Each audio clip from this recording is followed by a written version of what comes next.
lovelies.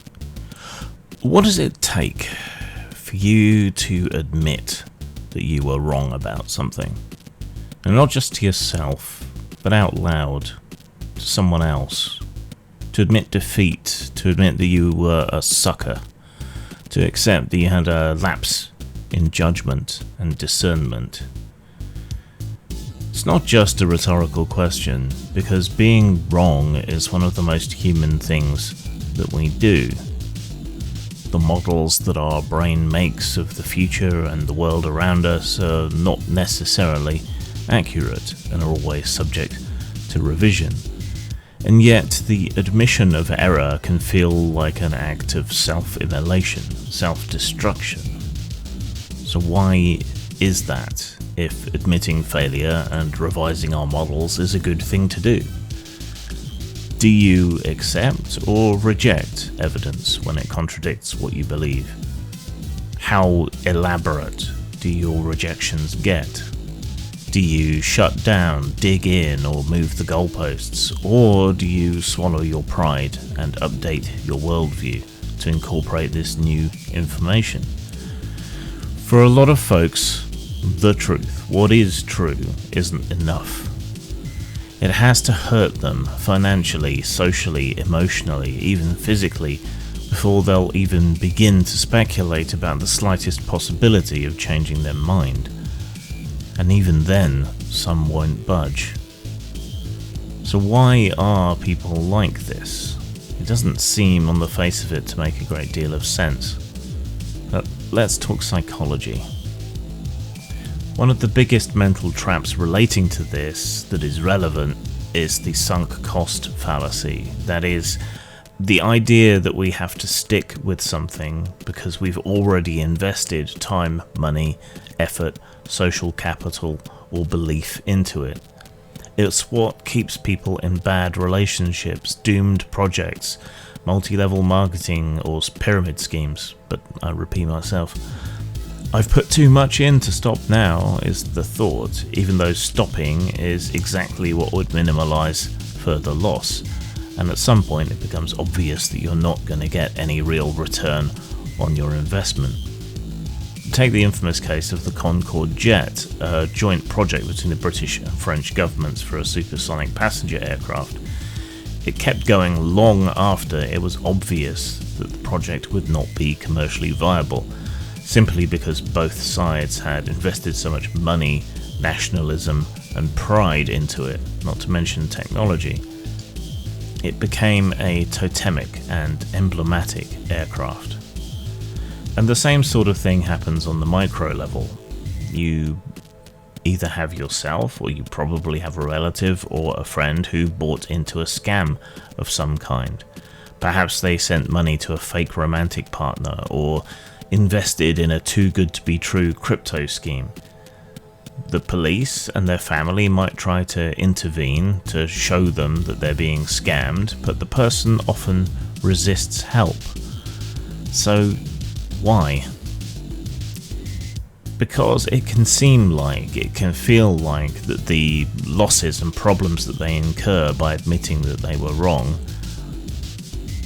seem greater than the problems and issues they have by continuing to go along with the scam. It means admitting that they're gullible, and that stings. It risks damaging their ego and their relationships. It risks boosting the people who disagreed with them, who you might not want to lend extra credibility or power to.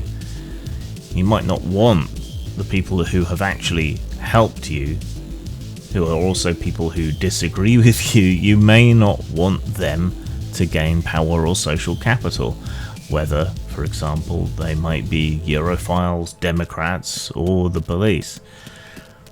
It's easier to believe the lie and to continue to pay out for the lie than to accept the social and emotional cost of the truth to you and the boost that it might give to others who you don't want to succeed, even if they were right.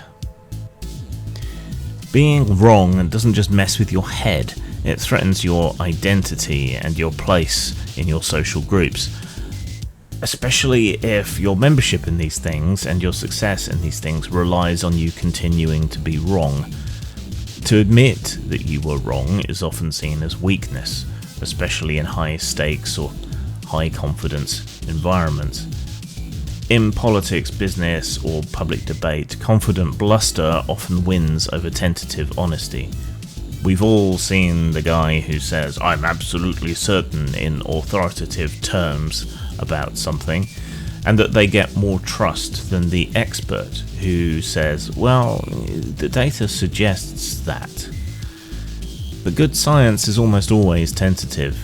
It's about probabilities and margins of error and signals. It changes as new evidence comes in, revising its model closer and closer to actual reality. Meanwhile, pseudoscience and quackery are brazenly overconfident, often throwing out easy, certain answers that just feel good.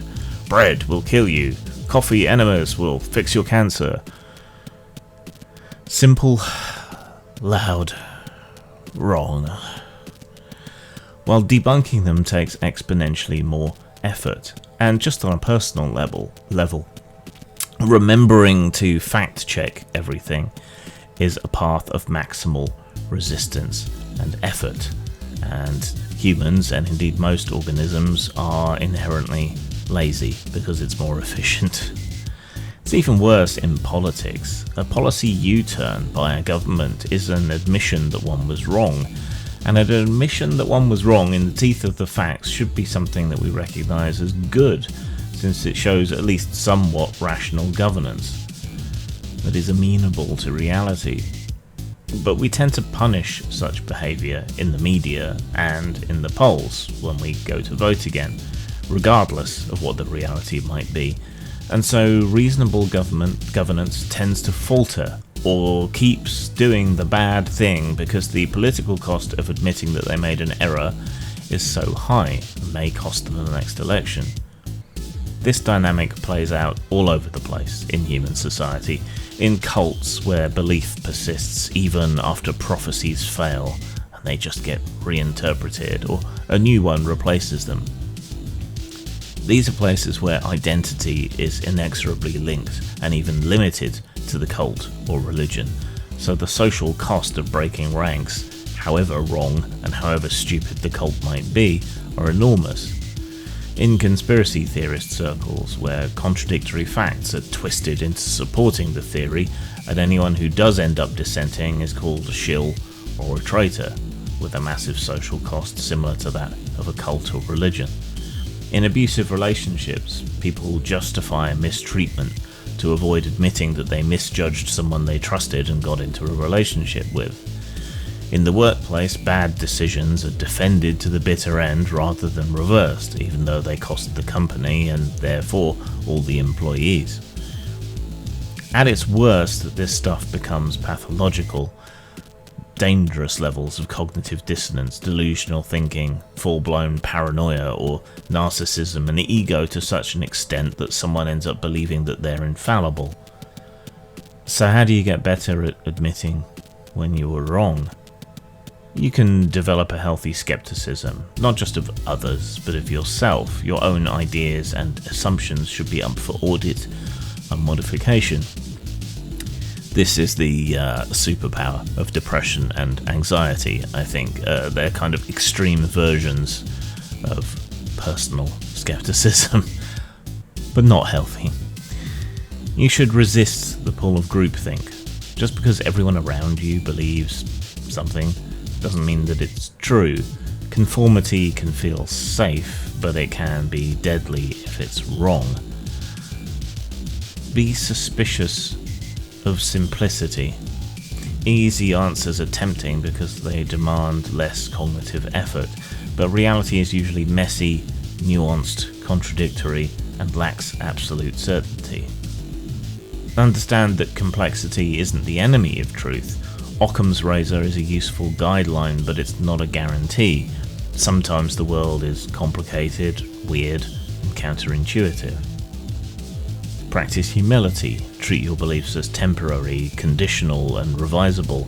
Your ideals as goals, not absolutes.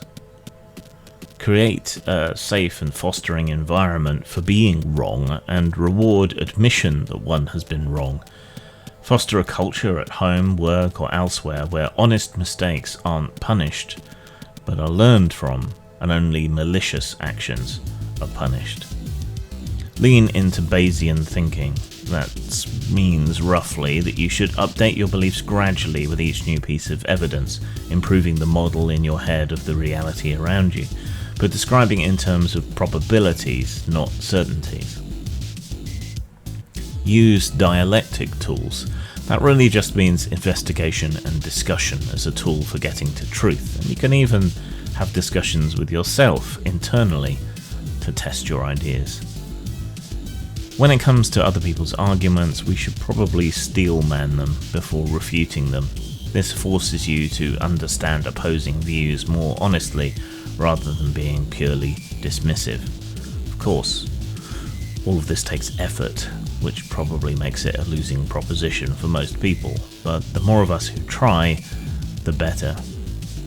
Let's take a look at a case study of a lot of these factors. In the 1980s, the United States went through a moral panic around alleged satanic ritual abuse. Most people watching this channel will be at least somewhat familiar with this as a concept. One of the most infamous examples within that broader moral panic was the McMartin preschool trial in California. Children were interviewed using leading and coercive techniques. Prosecutors, parents, and media all bought into the story that a group of preschool teachers was somehow part of a satanic cult, abusing children in secret tunnels that didn't actually exist. The case dragged on for 7 years and cost over $15 million in 1980 dollars. Eventually, at the end of all of this, no one was convicted of anything. The whole circus unraveled. Almost nobody, however, admitted that they were wrong. The parents didn't want to believe that they'd misjudged their kids or fueled a mass hysteria. Prosecutors doubled down. Even today, some still believe the abuse occurred. Why? Because to admit otherwise would mean admitting that they helped ruin lives based on flimsy evidence, panic, and nonsense. That's too much for most egos to handle. It was easier to cling to the belief in the absolute teeth of the evidence. Evangelicals still regurgitate this shit. Other people minimize the extent of just how bad all of this got. Conspiracy theorists still regurgitate the idea of a secret satanic cabal behind everything, only now they rant about paedophiles in the exact same breath. This is an extreme example, sure, but the same mechanisms are at play every time we refuse to admit that we're at fault, no matter how small the issue. We're all vulnerable to being wrong. What matters is how we deal with it. Admitting error, revising our models of reality isn't weakness, it's strength. It's a sign of intelligence, adaptability, and growth. But that doesn't seem to come naturally to the human organism. It takes practice, patience, and a willingness to look stupid for a moment in order to be smarter in the long run. The real danger isn't being wrong, it's staying wrong when you could have done better. And even I, your humble narrator, am occasionally, very rarely, very, very, very rarely wrong. Sang.